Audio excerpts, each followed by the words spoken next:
안녕하세요. 오늘은 7월 16일 연중 15주간 화요일입니다. 마태복음 11장 20절에서 24절의 말씀이죠. 당신께서 예수님이 기적을 많이 일으키신 고를 꾸짖기 시작했어요. 회개하지 않았기 때문이죠. 기적만 바라고. 불행하라 너 코라지나 너 벳사이다야. 너에게 일어난 기적들이 띠로와 시돈에서 일어났다면 그들은 벌써 자루옷을 입고 죄를 뒤집어 쓰고 회개했을 거다. 그러니 심판날에는 띠로와 시돈이 너보다 견디기 쉬울 것이다. 너 가파르나움아, 네가 오늘 하늘까지 오를성 싶으냐? 저승까지 떨어질 것이다.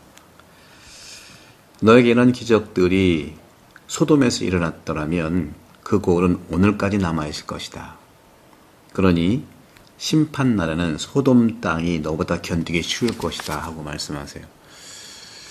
누가 구원을 받을 것인가 하는 제목으로 우리가 이제 볼 수가 있는데, 종교의 진실, 진리는 우리 가톨릭에서는 삼위일체의 신앙 신비를 믿죠. 삼위일체의 계시, 또 삼위일체뿐만 아니라 이제 강생의 신비도 믿지 않습니까? 우리가 이제 성탄의 신비죠. 이런 모든 것들은요, 인간의 이성으로 이해할 수가 없는 신비예요. 하지만 바오로 사도는 무엇보다도 이스라엘이 선택되었다는 사실은 놀란 겁니다. 여러분도 하나님의 선택을 받은 것에 놀라워하십시오. 왜 먼저 된 사람이 나중이어야 할까?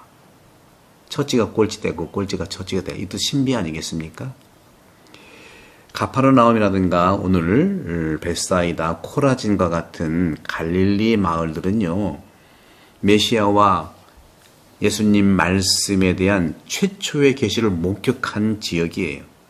하지만 오늘날에는 그리스도인이 없고요, 순례자들과 관광객들이 폐허와 몇이 안 되는 집들 사회를 이렇게 돌고 있는 것 뿐입니다. 일부 신학자들은요, 다시 말하면 택함 받은 자들과 구원받기로 예정된 자들을 구별하려고 노력해 왔어요. 그들은 그리스도께서 구원의 메시지를 듣도록 갈릴리아 주민들을 선택했지만 그들을 미리 정하지는 않으셨다고 말씀합니다.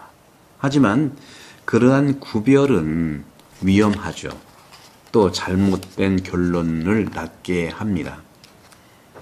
하나님은요, 당신께서 택하신 모든 사람을 구원하시기로 예정하신 거예요. 미사 때 많은 이를 구원한다고, 그 많은 이에서 흘리신 피라고 했지만 사실은 모든 일을 해당하는 것을 이제 염두에 두고 하는 것이죠. 그렇기 때문에 인간은 악의에 사로잡혀 하느님의 선택을 거부함으로써 무효화될 수가 있는 겁니다. 인간의 신비와 대결하는 것은 하느님의 신비예요. 인간의 죄도 그런 점에서는 신비입니다. 오늘 띠로와 시돈이라는 말을 하잖아요. 띠로와 시돈에서 일어났더라면, 그런 말을 많이 하죠. 소돔에서 일어났더라면 하는 말도 하죠. 만일 하느님의 선택으로만, 그것으로만은 우리에게 구원의 확신을 주기에 충분하지 않다면 우리가 무엇을 믿을 수 있겠습니까? 그리고 성녀 대드레사께서도 생애 말년에 스스로 던진 질문이 있는데, 그것은 바로 단식과 기도와 그 사이에 수도원에서 수년을 보낸 다음에도 대죄에 대한 가능성이 배제되지 않는다는 것이죠. 우리는 모든 위험에 노출된 삶을 살고 있는 것도 사실입니다. 그래서 아담은요, 낙원에서 배교한 것이고 사탄은 바로 하늘에 살고 있는 것이죠. 그런 점에서 오늘 주님께서 말씀하신 내용 중에서 바로 하느님으로부터 멀어진 사람들, 약한 사람이 아니라 믿음을 잃은 사람이라고 표현하고 있는 것입니다. 약한 게 아니죠. 믿음이 없는 거죠. 믿음을 잃어버린 거죠. 믿음을 다 주셨기 때문에 그런 거예요. 우리가 믿음이 없다, 믿음이 약하다, 잃어버린 겁니다, 여러분들. 본래부터 믿음이 없지 않았어요. 세상사의 모든 것들의 여러 가지 관점에서 볼 때 그렇습니다. 하느님께서는요, 선택을 통해서 우리에 대한 신뢰를, 믿음을 보여주셨고요. 이제 우리에게도 동일한 신뢰와 믿음을 요청하시는 거예요. 상호 신뢰가 있으면 잘못될 수가 없는 거지요. 지난 6월에 성심성월 때에 성 클라우디오 디 꼼비에레 그 예수의 신부님이시죠. 예수성심 기도문에 많은 그 표현을 잘 하신 분인데, 당신에 대한 믿음을 결코 잃지 마십시오. 부가 있든 지능이 있든 생명이 있든 이런 모든 것들에 안전하고 선한 일에서 행복을 찾는 사람들이 되라는 것이죠. 그리고 유일하게 신뢰하는 것은요, 누구도 속이지 않는 믿음을 가지고 있다는 거예요. 예수 성심성월의 그 믿음, 성심이죠. 그러면서 주님께서는 말씀하세요. 내가 너에게 말한다. 오늘 복음에서 내가 너에게 말한다. 내가 너에게 말한다. 띠로와 시돈에 있었다면 회개했을 거고, 오늘날에도 내가 너에게 말한다. 심판날에 소돔 땅이 너보다 견디기 쉬울 것이다. 내가 너한테 말한다. 이 말을 잘 우리가 유념해 볼 필요가 있겠습니다. 종교개혁을 한 마틴 루터의 가르침도 역시 이 믿음에 또 신뢰 중점을 둔 것이죠. 그것은 개신교의 긍정적인 측면이기도 해요. 믿음, 신뢰. 하지만 부정적인 측면은요, 성찬례, 그리고 선행의 가치를 부인한 거예요. 의화론도 역시 믿음으로만 했지 행동은 뺐거든요. 성찬례도 제거하고요. 하지만 성찬례, 성체성사는요, 우리 구원을 위한 거룩하고 신성한 일입니다. 그런 점에서 볼 때 우리가 그리스도를 신뢰한다면, 믿는다면, 진정으로 따르고 믿는다면 교회에 맡겨진 예수님, 주님의 선물에 대해서도 동일한 믿음과 신뢰를 보여야 하는 것이죠. 선행에 관해서 말하자면 그것이 인간의 행위일 뿐만 아니라, 그 인간의 행위일 뿐이라면 어떻게 하겠습니까? 그래서 선행에 관해서는요, 그것이 선행이 인간의 행위일 뿐만 아니라 그뿐이라면, 행위일 뿐이라면 어떻게 영원한 보상을 받는 공로가 있는 일을 우리가 알 수 있겠습니까? 공로가 있는 일이라고 말할 수 없을 거예요.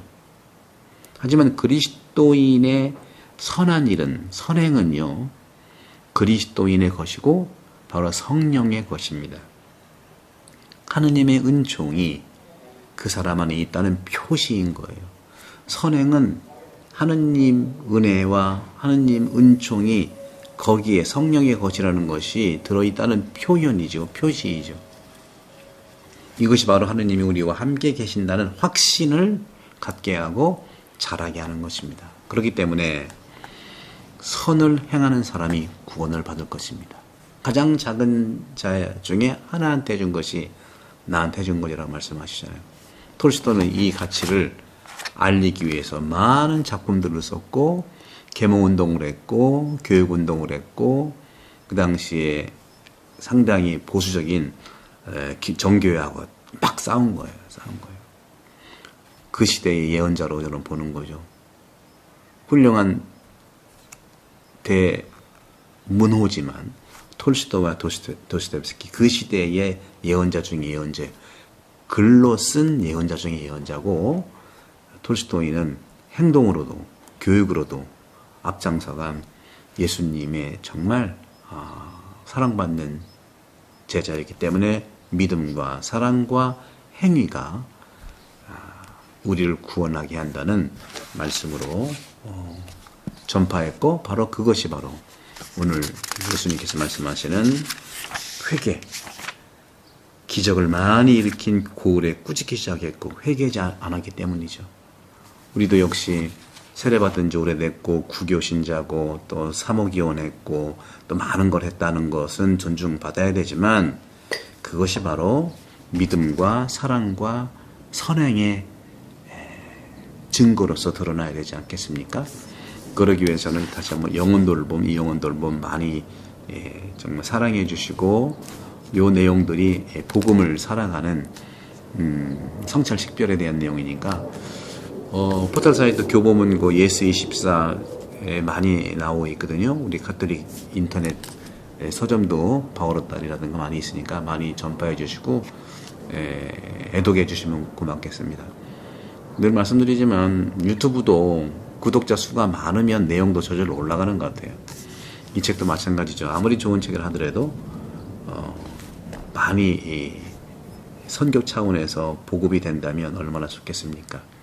성경이 전 세계 책 중에서 가장 베스트셀러도 많이 팔렸고 또 많이 읽었기 때문이 아니겠습니까? 부탁드리고 또 좋은 하루 되세요. 성부와 성자와 성령께서는 여러분 모두를 강복합니다. 구독, 선교 부탁드립니다.